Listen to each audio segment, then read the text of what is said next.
dan di sini ada stand ular piton. Jadi ini ular-ular monster. Dan ini keren banget ya, warnanya juga unik-unik. Sama siapa ini? Di Mas Gali. Mas Gali. Oke, Mas Gali. Ini hobi atau apa, Mas? Hobi dan investasi. Hobi dan investasi, teman-teman. Mas Gali. Ya. Mas Gali di rumah punya ular berapa ekor? Masih ada 8 pasang lagi sih. Masih Indukan. indukan. Berarti lebih besar dari ini. Iya. Wow. Sekitar 4 meter 5 meter. Dan itu ular apa aja, jenis apa aja? Lebih ke reticulatus python sih. Memang Oke. yang dia mobnya memang beberapa gen itu udah tercapai. Gimana?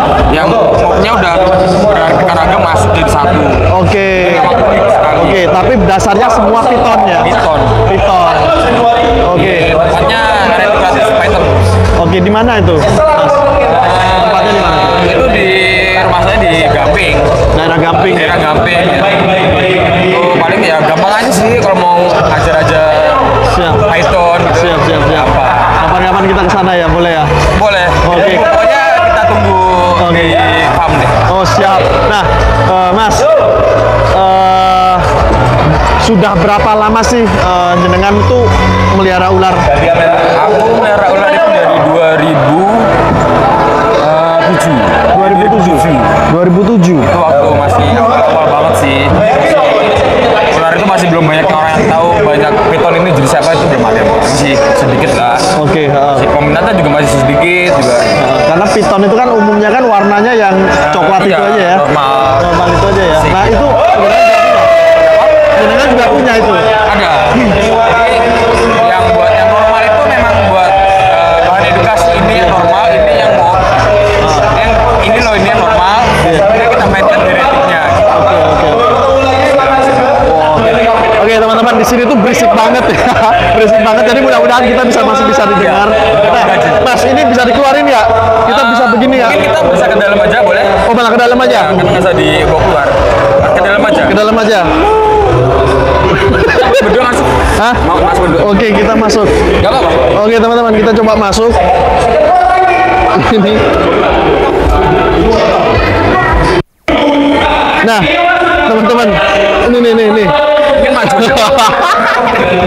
Ini kameramennya takut ular, teman-teman. Mari Kak, mendekat aja nggak apa-apa. Nih. Masya Allah, berat banget. Kita berdua ke dalam. Nah, oke, teman-teman. Ini salah satu contohnya deh. Ini contoh ular piton jenis apa nih? Ini jenis reticulatus python, albino, genetiknya amelanistik. Amelanistik, dan ini albino ya. Iya. Ciri-ciri albino mata Dia merah. bermata merah. Itu udah mutlak ya. Mutlak. Dan ini jantan atau betina? Ini betina. Betina. Dan usianya dia udah 6 tahun. Usia 6 tahun, sebesar ini bobotnya berapa? Ini 45 kilo. 45 kilo. Dan makannya apa nih, Mas? Ini kadang 2 minggu, kadang 3 minggu sekali itu kadang anak kambing, kadang Anak ayam. kambing? Iya. Anak Kadang kambing, ayam. ayam 2 kilo gitu. Boleh aja gendong. Oke, Bisa teman-teman. buat nge-gym teman-teman dulu. Oke. Iya. Oh, itu ada bule-bule. Mister, snack. Come close. No, it's okay, it's fine. She's scared. Oke, teman-teman ya. Jadi dengan bobot berapa tadi? 45 kilo. 45 kilo, dan kita bisa mati ya kalau kita dililit ini. 80% iya. 20%. Jadi salah satu cara untuk memakan mangsanya, dia meremukkan tulang-tulang mangsanya ya. Iya. Mas. Dia bukan dia akan berhenti melilit dan memakan kalau dia memang udah ada detak jantung, karena dia ular ini bisa mendeteksi detak jantung kita. Oh. Dia udah agak nggak berdetak, kita lagi mulai mengendor dan jadi kalau misalkan masih terus berdetak jantung kita, dia masih terus. Oke. Nanti kalau udah melemah baru deh. Oke. Baru deh itu dia mulai memakan kita dari kepala. Oke, dari kepala dulu. Dan pasti itu. Udah pasti. Karena memang dia nggak tahu sih, memang dia kalau habis memangsa itu terus dia mau melilit, habis dililit nanti dia nyari makanya dari kepala duluan. Oke.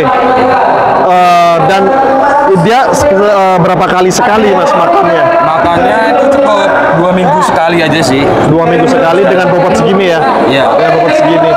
Kita sesuaikan aja porsinya, dia bisa ada seberapa. Oke. Nah, Mas, dengan ular sebesar ini harganya berapa? Ya mungkin kalau yang segini udah agak mayoritas kan. Iya. Mungkin sekitar 6 juta sampai 6 juta ya. Tergantung mobnya juga sih. Tergantung genetikanya di apa sama Iya. tergantung breedernya sama. Iya. Wow. Nggak bisa noleh. Oke teman-teman. Jadi ada namanya nggak sih? Ini namanya Mela. Mela. Mela. Nah ini ular betina. Dia berat. Berat. Teman-teman ini jadi namanya Mela ya. Dia ular piton melanistik. Melanistik. Dia bobotnya tadi berapa? 45 kilo dan itu udah cukup berat. Jadi ini sebenarnya bukan masalah berat doang ya, karena dia nyekek juga. Dia pegangan biar nggak jatuh. Oh, dia sebenarnya hanya pegangan ya. Pegangan. Tapi saya merasa kecekek. Iya. Kalau melilit dia lebih 6 kali lagi lebih kencang. Wow. Dan ya seperti yang tadi Jenang bilang ya, jadi dia memakan mangsa. Dia akan memakan ketika detak jantung mangsanya sudah berhenti. Wow, dan paling besar dia makan apa? Ini paling besar pernah makan anak kambing. Anak kambing. Kambing umur 1 tahun 2 tahun lah. Iya, kayaknya aku capek. Capek dan udah nggak bisa napas. Aku gendongin deh. Oke. Nah, selain ini jenis apa lagi nih Mas? Kalau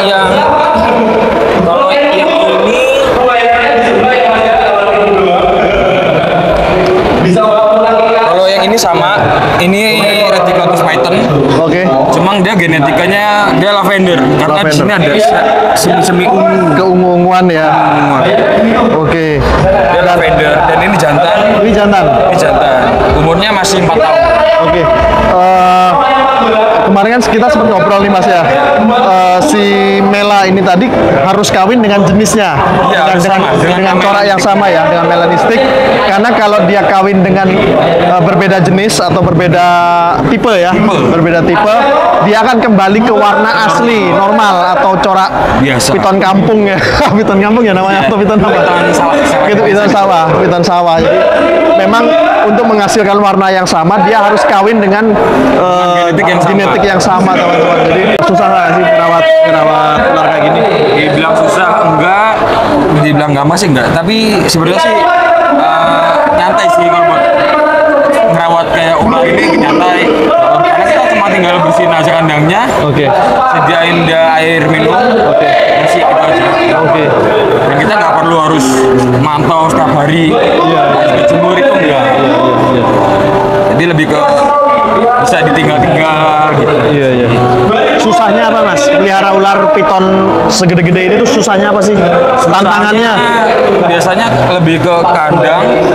Terus kalau jantan itu kalau udah besar, susahnya nyari betina yang lebih besar lagi. Susahnya itu aja. Oh, jadi teman-teman ular ini salah satu hewan yang kalau dia masuk masa kawin atau produksi, betinanya harus lebih besar dari jantannya. Jadi kalau kita punya jantan besar, itu PR besar juga karena kita harus punya betina yang lebih besar dari jantannya. Kalau misalkan besarnya sama sih nggak apa-apa, cuma agak susah nanti dia buat ngeloknya kawinnya itu. Oh, jadi lebih mending jantannya kecil, betinanya besar. Jadi yang jantannya dia biar nyarinya gampang gitu aja. Jadi yang betina biar dia diam itu gampang. Mas, kan aku sering denger nih, ular itu kan bertelur. Tapi aku juga pernah ngeliat ular itu beranak. Bisa ya? Nggak semua ular sih Mas. Nggak semua ular, tapi itu bisa? Bisa, kayak green insul itu bisa. Kayak anaconda. Anaconda itu juga iya. Beranak? Bertelur dan beranak. Itu gimana tuh? Jadi dia bertelur di dalam perutnya. Iya. Oh, jadi telurnya ada di dalam perutnya. Nanti kalau dia keluar dia udah wujud ular. Jadi namanya itu ovovivipar. Ovovivipar. Oke. Karena saya pas pelajaran ovovivipar ini nggak masuk kelas teman-teman. Ini pelajaran biologi SD ya kalau nggak salah ya. SD. Jadi oke. Nah, ular-ular berbisa itu nggak ada yang raksasa ya, Mas ya? Nggak ada. Nggak ada ya. Semua Yang terbesar, ular berbisa terbesar itu king cobra. king cobra itu terbesar. Dia bisa sampai 4 meteran, 3 meter, 4 meter lah. Dan Oke. itu udah termasuk besar. Oke. Wow. Dan, Mas. ya. Dan apa? Dan kalau kayak king cobra itu kita nyari anti bisanya masih harus impor di Thailand. Oke, kita belum punya ya. Kita belum punya. Mungkin hanya stok di beberapa komunitas, mungkin hanya di stok. Oke. Wah. Seperti itu sih. Mas, Ya. aku mau nanya, jenengan untuk jenis ini ada berapa ekor yang mela ini? Maksudnya? Yang jenis mela ini jenengan breeding ada Oh. berapa ekor? Kalau yang amelanistik ini tinggal 2 aja sih. Jadi ini betina sama ada jantan satu di rumah sama amelanistik. Oke. Karena memang udah buat jaga-jaga aja buat iseng-iseng doang. Jadi teman-teman, aku pertama kali ngeliat si Mela ini jatuh cinta ya teman-teman ya. Jadi seperti tadi yang tak sampaikan Mas, kita lagi bangun desa wisata milik masyarakat. Jadi kita pengen banget untuk mengumpulkan hewan-hewan yang unik, karena untuk apa ya, daya tarik lah ya, daya tarik. Nah, dari kemarin tuh ngincer ini, cuman nggak boleh keluar beneran. Iya. Takut aja. Karena memang untuk di breeding ya Mas ya. Iya. Untuk di breeding dan jenis Mela ini susah ya. Jarang ya. Sih, ya, jarang. Ya. Karena memang dia jarang buat dikeluarin di jual-jual juga. Ya mungkin hanya beberapa dan itu pun masih kecil biasanya. Iya. Karena kalau yang udah indukan jarang sih orang jual indukan itu jarang. Jarang ya. Karena memang dia buat bahan cetak. Oke. Mas, penyakit ular kayak gini tuh apa sih penyakitnya? Penyakitnya paling kayak kadang dia bisa kena jamur. Jamur. Bisa. Apanya jamuran? Badannya kayak bintik-bintik, kayak merah, bintik-bintik merah gitu bisa.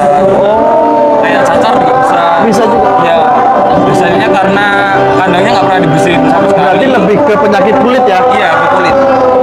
Dan pilek dia juga bisa. Oh, pilek juga bisa. Dia bisa pilek. Faktornya apa kalau pilek? Faktornya mungkin sama dari kandang, makan yang nggak itu sama suhu. Suhu ya. Wow. Dan pernah nggak Mas? Sorry ya, maaf. Pernah nggak ular udah segede ini mati? Pernah mas. Nah, dia udah umur 7 tahun. 7 tahun. Dan itu dia udah sekitar 60-an. Dan itu mati. Memang waktu itu matinya kena sudden death sih. Kenapa? Sudden death. Sudden death itu apa? Itu total mati gitu. Oh, Tanpa ada penyebab apa gitu. virus kali enggak? Enggak, total mati gitu. Terus sakit jantung kali. Tapi memang tanpa ada riwayat sakit, tahu-tahu dia mati. Oke. Wow. Mas, sering nggak sih ikut pameran-pameran kayak gini? Kalau ke pameran agak jarang sih mas, tapi mungkin lebih ke kontes. Kontes ya. Oh. Ada beberapa yang buat dikontesin juga. Ini pakai nama aku sendiri. Apa? Gali. Gali. Iya. Gali Farm atau apa Ya, nih? enggak, gali aja. Gali aja. Jadi Mas Gali ini dia breeder ular-ular piton yang unik-unik ya. Kalau yang ini jenis apa nih, Mas? Kalau yang ini jenisnya dia tiger, Reticulatus python, tapi mobnya namanya tiger. Tiger. Wow. Mas Gali, kata-kata dong buat teman-teman para penghobi, para pejuang ekonomi di luar sana yang berkaitan dengan hewan. Apa pesan-pesan buat teman-teman, anak-anak muda atau orang-orang baru lah kayaknya belum? Buat yang mau mencoba di bidang bisnis tentang hewan, intinya sih jangan gampang nyerah, jangan gampang bosen. Semua pasti akan indah aja. Iya. Tinggal menunggu waktunya, yang penting kita sabar sama itu aja sih. Sabar aja, pokoknya disabar. Dan jangan gampang bosen gitu aja sih. Jadi memang tantangan terbesar dari pengusaha itu adalah sabar teman-teman ya, karena kita seperti tadi ya, tadi saya ngomong sepanjang apapun perjalanan, sesulit apapun, seberat apapun, pasti ada ujungnya. Nah, sedikit orang yang nyampe di ujung, karena hampir semua orang pasti berhenti di tengah jalan karena menganggap nggak ada hasilnya, capek, sia-sia, buang waktu dan sebagainya. Itu alasan kenapa orang sukses lebih sedikit daripada yang gagal, karena tidak banyak orang bisa konsisten dan bisa sabar menekuni bisnis atau usahanya. Nah, karena proses juga nggak ada yang instan. Iya, proses itu panjang. Mie instan aja pakai proses. Nah, jadi saya selalu menekankan teman-teman, hewan, makhluk hidup itu diciptakan untuk kemanfaatan bagi umat manusia. Nah, di sini kita melihat dari perspektif lain bahwa hewan-hewan ini bisa dikembangkan untuk dijual belikan, untuk dirawat, untuk menjadi hobi, dan untuk bisa dipajang dan menghasilkan cuan ya. Kayak mana nih? Oh ini. Jadi ini salah satu contohnya teman-teman. Ini cuma seikhlasnya aja. Ini seikhlasnya aja nih. Tapi banyak banget ya kan. Artinya tadi itu konsep makhluk hidup diciptakan untuk kemanfaatan manusia, itu banyak cara bisa memanfaatkan hewan-hewan seperti ini tanpa harus dibunuh ya teman-teman ya. Jadi kita mencoba untuk melestarikan ya Mas Galih, melestarikan, dan kita juga pencinta hewan juga. Pencinta hewan. Jadi ya kita menikmati hobi dengan menghasilkan cuan-cuan. Oke teman-teman, terima kasih. Salam hobi, salam lestari.